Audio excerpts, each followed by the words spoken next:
warahmatullahi wabarakatuh. Perkenalkan, saya Filologa NPM 1922033 dari Prodi Teknologi Pendidikan Fakultas Keguruan dan Ilmu Pendidikan Universitas Batu Raja. Pada video ini akan menampilkan proses simulasi mengajar yang bertujuan untuk memenuhi mata kuliah perencanaan pembelajaran informatika dan komputer. Selamat menyaksikan, semoga bermanfaat. Assalamualaikum warahmatullahi wabarakatuh. Waalaikumsalam warahmatullahi wabarakatuh. Apa kabarnya anak-anak? Baik. Alhamdulillah. Sebelum kita masuk ke materi, kita berdoa dulu ya. Berdoa dimulai. Berdoa selesai. Ibu absen dulu ya. Siapa hari ini yang tidak hadir? Cantika Putri Tanjung, Bu. Oke, Cantika aja. Iya. Pada minggu kali ini kita akan membahas materi tentang menerapkan teknik presentasi yang efektif. Ini akan Ibu bagikan materi kita pada minggu ini. Ini Mutiara,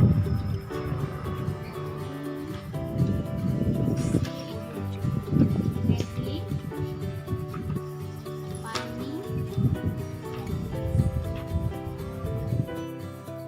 Baiklah anak-anak, sebelum kita masuk ke materi tentang menerapkan teknik presentasi yang efektif, coba kita flashback kepada materi minggu lalu. Materi minggu lalu masih tentang membuat slide presentasi. Adakah yang masih ingat? Coba Lucy, ya boleh.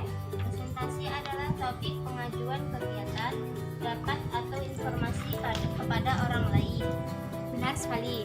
Jadi presentasi adalah penyajian atau penyampaian karya tulis atau karya ilmiah seseorang di depan forum undangan atau peserta atau suatu kegiatan berbicara di depan masyarakat khalayak ramai atau audiens dalam rangka mengajukan suatu ide atau gagasan untuk mendapatkan pemahaman atau kesepakatan bersama. Masih ada yang masih ingat materi minggu lalu? Coba Lepani. Ada 4 langkah sederhana membuat slide untuk presentasi. Yang pertama, pada tab desain, pilih tema yang Anda inginkan. 2. Pada tab beranda, klik slide baru. Ketiga, pada tab transisi, klik transisi yang diinginkan. Yang terakhir, pada tab transisi, klik terapkan ke semua. Baik, terima kasih Lepani. Pada materi pertemuan kali ini, Ibu akan membacakan tujuh pembelajaran, yaitu Ibu berharap kalian dapat menjelaskan teknik presentasi yang efektif dengan benar, dan kalian dapat menentukan desain yang efektif dengan tepat, dan membandingkan kesesuaian dengan slide dengan informasi yang disampaikan. Baiklah, kita akan masuk ke materi tentang menerapkan teknik presentasi yang efektif. Coba kita baca hal-hal yang perlu diperhatikan dalam agar presentasi dapat berjalan secara efektif. Hal yang dimaksud tersebut adalah yang pertama, menarik minat dan perhatian peserta, yang kedua, mengarahkan perhatian peserta, yang ketiga, mempertahankan minat dan perhatian peserta, yang keempat, menjaga kefokusan pada presentasi yang disajikan, dan yang kelima, menjaga etika atau kode etik presentasi. Baik, terima kasih Mika. Teknik presentasi. Slide presentasi juga berperan dalam menyampaikan isi materi. Selain dikemas dengan lebih singkat dan menarik, slide dapat menjadi fasilitas untuk memaparkan hasil penelitian. Koherensian atau kepaduan hubungan slide akan mendukung kelancaran presentasi dan menarik perhatian audiens. Karena jika tidak adanya dukungan dari audiens, dapat mengganggu kelancaran dalam presentasi. Misalnya audiens berbicara sendiri, gaduh, jenuh, hingga tidur. Selain itu, slide juga dipengaruhi oleh software yang digunakan.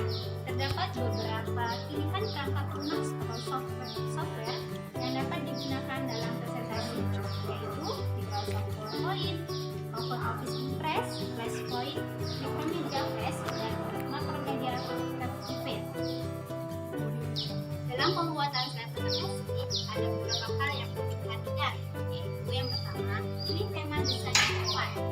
Yang kedua, hindari sajian teks panjang. Yang ketiga, alur yang teratur. Keempat, berikan multimedia yang tepat. Yang kelima, satu slide berisi satu pesan. Dan yang terakhir, yaitu perhatikan karakter huruf dan ukuran huruf. Ciri presentasi yang baik dan benar. Yang pertama, penyampaian dengan semangat dan sikap mental. Kadar semangat harus disesuaikan, tidak terlalu monoton ataupun terlalu semangat, karena mental juga harus diperkuat agar tidak merusak konsentrasi. Penjelasan berbicara di depan audiens. Alat pembicara harus disesuaikan dengan kondisi ruangan agar suara tidak terdengar samar-samar, tidak jelas atau terlalu keras. Bantuan pengeras suara hendaknya diperhatikan terlebih dahulu sebelum presentasi dimulai. Yang kedua yaitu disajikan secara sistematis. Kesistematisan penyajian mempengaruhi konsentrasi sehingga membuat dampak pemahaman audiens. Lanjut, yang ketiga yaitu memberi argumen yang dapat diterima. Argumen hendaknya dapat diterima oleh audiens dan tidak bersifat ambigu. Argumen biasanya disampaikan pada sesi tanya jawab. Keempat, slide dapat terbaca dan menarik. Slide yang terbaca ataupun slide yang menarik harus berjalan secara relevan. Selain itu, slide harus tersesuai, bervariasi, ilustrasi, tiap slide harus sesuai. Profesional penggunaan multimedia, pemilihan ukuran dan jenis huruf, pemunculan peta konsep dan penyesuaian komposisi warna. Yang kelima, kontak mata dengan audiens. Agar penyampaian presentasi tidak terdampak buruk, maka kontak mata harus disesuaikan dengan seluruh audiens. Yang keenam, melakukan gerak berbicara. Gerakan pada saat penyampaian harus sesuai. Presentasi yang terlalu kaku dan juga terlihat hiperaktif akan mempengaruhi penampilan Anda. Yang ketujuh, penggunaan pakaian yang serasi. Saat akan melakukan presentasi, menjaga tampilan kewibawaan harus diperhatikan agar tidak mempengaruhi presentasi pembicara atau audiens. Yang kedelapan, memiliki sesi tanya jawab. Sesi tanya jawab dapat menjadi kritik ataupun saran dari audiens serta menjadi komunikasi aktif antara pembicara dengan audiens. Dengan itu, presentasi Anda akan lebih hidup. Yang kesembilan, yaitu disampaikan secara tepat waktu. Pembicaraan harus memperhatikan kondisi audiens. Jika presentasi terlalu singkat, biasanya menimbulkan kesan kurang baik karena materi yang dipresentasikan biasanya menimbulkan kesan buruk. Karena materi yang dipresentasikan mungkin belum dimengerti oleh para audiens. Sebaliknya, presentasi yang molor malah membuat para audiens terganggu dan merasa bosan.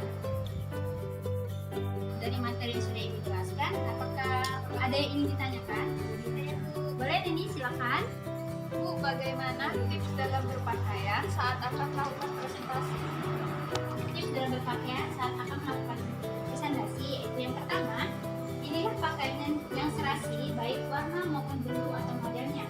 Warna pakaian untuk presentasi formal dipilih warna formal seperti hitam, abu-abu, biru, putih, dan coklat.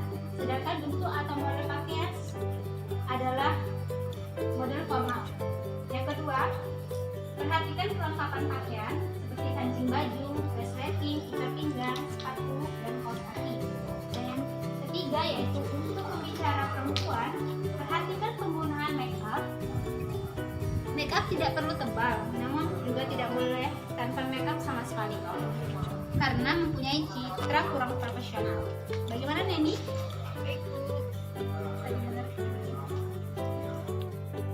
Apakah masih ada yang ingin bertanya? Oke, tidak ada ya. Kalau tidak ada, maka Ibu akan bertanya kepada kalian.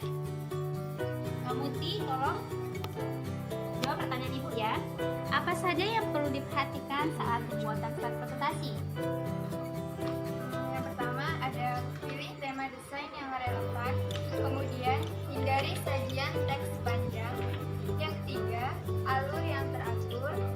Yang keempat, berikan multimedia yang relevan. Yang kelima, satu slide itu berisi sampai pesan. Dan yang terakhir, perhatikan karakter huruf dan juga ukuran huruf. Baik, Putih, tepat sekali jawabannya.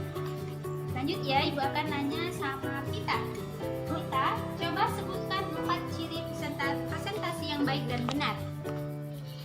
Yang pertama, penyampaian dengan semangat dan siap mental. Ya. Yang kedua, disajikan secara sistematis. Yang ketiga, memberi argumen yang dapat diterima. Lanjut. Yang keempat, slide dapat terbaca dan menarik. Yang kelima, kontak mata dengan audiens.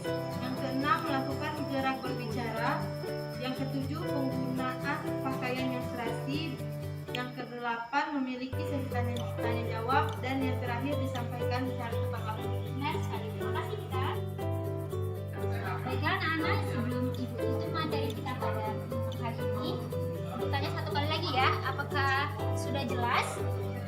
Tidak ada lagi yang ingin bertanya? Ya, Bu. Baiklah, jika sudah jelas dan paham, Ibu akan memberikan latihan PR untuk di rumah, yaitu buka buku cetak di halaman 45,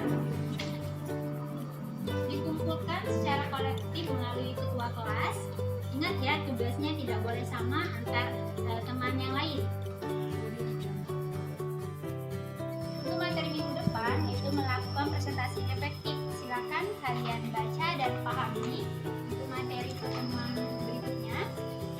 Ibu akhiri pada materi pertemuan kali ini. Wassalamualaikum warahmatullahi wabarakatuh. Waalaikumsalam warahmatullahi wabarakatuh.